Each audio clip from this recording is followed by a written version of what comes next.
जहाँ तक तोशाखाना की केस का ताल्लुक़ है और जो ऑर्डर हुआ है आफ्टर द रिमांड ऑर्डर, उस पर बहुत बड़ा अफसोस है। और मुझे अफसोस इस बात पे नहीं है कि हमारे केस का है, पर मुझे जुडिशल सिस्टम पे बड़ा अफसोस है। अगर आपके पास दिन है, आज तक इस वक्त तक हमें ऑर्डर की कापी नहीं मिली, अभी ऑर्डर होना है और हम अदालत से यही टाइम मांग रहे थे कि 12 तारीख तक आपके पास टाइम है, आप हमें एकोमोडेट फरमा ले, 12 तारीख तक आप हमें टाइम दे दें।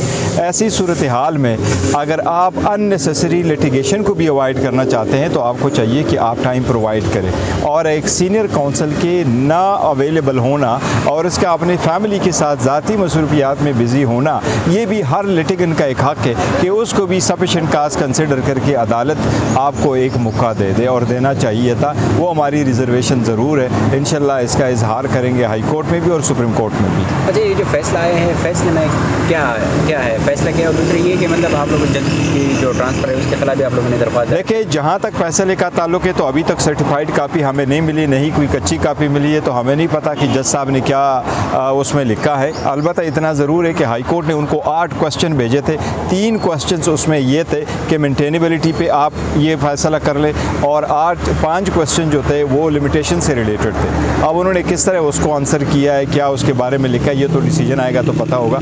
जहाँ तक ट्रांसफ़र का ताल्लुक है तो ट्रांसफ़र एप्लीकेशन हमने उनके ख़िलाफ़ जिस वक्त जज साहब ने ये होल्ड किया था कि मैंने चार्ज फ्रेम किया तो उसको लिखा है, तो उसके सिलसिले में हमने ये एप्लीकेशन दी थी कि इस जज साहब से हमारा केस ट्रांसफ़र किया जाए। मिस्टर गौर साहब, बताइएगा जिन केसेस में खान साहब की प्रोडक्टिव बेल नहीं कंफर्म हो सकी, उन केसेस में, क्योंकि मुझे जहाँ तक पता है कि वो 9 मई के केसेस हैं, उनमें खान साहब को गिरफ्तार भी किया जा सकता है? इसका मतलब इंशाअल्लाह ताला वो गिरफ्तार नहीं करेंगे और न गिरफ्तार नहीं किया जा सकता। अब हमारे सामने कोई ऐसे FIR नहीं है जो हम अदालत में रुजू न कर सके हों। हमारे पास इस अदालत में आज जो एप्लीकेशन है हमने फ़ाइल की है और वो प्रोसेस हो गई है और इंशाअल्लाह ताला वो कल लगी होगी। उसमें आज चीफ जस्टिस साहब के ना होने की वजह से आज सेम डे के लिए नहीं हो सकी, इसलिए खान साहब को वापस जाना पड़ा लाहौर।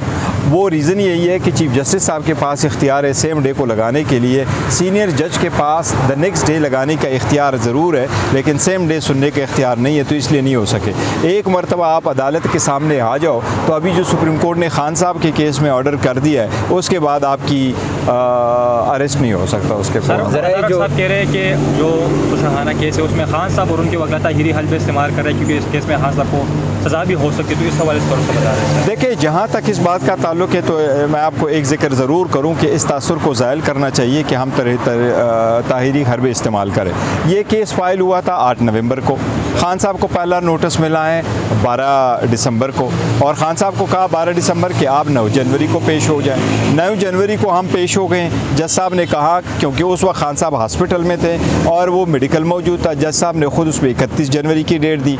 उसके बाद भी खान साहब हॉस्पिटल में थे और उसको वो प्लास्टर चढ़ा हुआ था, डेट नहीं हो सकी। जज साहब ने 28 अप्रैल की डेट दे दी थी, 1 तारीख के बाद। 28 तारीख को पहली मरतबा खान साहब के ख़िलाफ़ उन्होंने कहा कि जी वो bailable non bailable warrant issue करवाया था।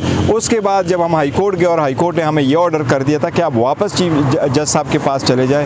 फिर हमारा जिस वक्त दरख्वास्त डिसमिस हो गया और हम जज साहब के पास आए तो वकला की स्ट्राइक की वजह से हमें कोर्ट ने डेट दे दी थी 1 महीने बाद की, जिसके बाद इलेक्शन कमीशन ने दरख्वास्त दी कि इसकी सुनवाई जल्दी की जाए। वो दरख्वास्त कोर्ट ने ख़त्म कर दी, डिसमिस कर दी। उसके बाद जज साहब को, एक और जज साहब को इनकी कहने से, ज़फ़र इकबाल साहब से, हमारे कहने से नहीं, इनके कहने से ज़फ़र इकबाल साहब से केस ट्रांसफ़र होकर के हुमायूं दिलावर साहब के पास गया, और हुमायूं दिलावर साहब उम्रे पे गए हुए थे तो इसलिए सुनवाई नहीं हो सकी। हमारी तरफ से कोई ऐसी डेट नहीं है जिस पे हमने बिला ज़रूरत को इनकी डेट ली। 12 तारीख को ट्रायल भी शुरू हो रहा है, तो क्या आप खान साहब पेश होंगे तोशाखाना केस में? देखो, खान साहब को अगर क्रिमिनल ट्रायल चलता है तो फिर ऑब्वियसली एक्यूज़ को बुलाया जाता है, और अगर उसकी एग्जाम्शन की एप्लीकेशन है तो एग्ज़ाम भी किया जाता है। अगर वो FIR कचहरी में है तो वहाँ तो नहीं पेश हो सकते, ख़ुद हुकूमत नोटिफिकेशन इशू करती रहती है। लेकिन हमें उम्मीद है इंशाल्लाह हमारा पहले मरतबा केस टेकअप हो जाएगा इधर सुप्रीम कोर्ट या हाई कोर्ट, और हमें स्टे मिल जाएगा।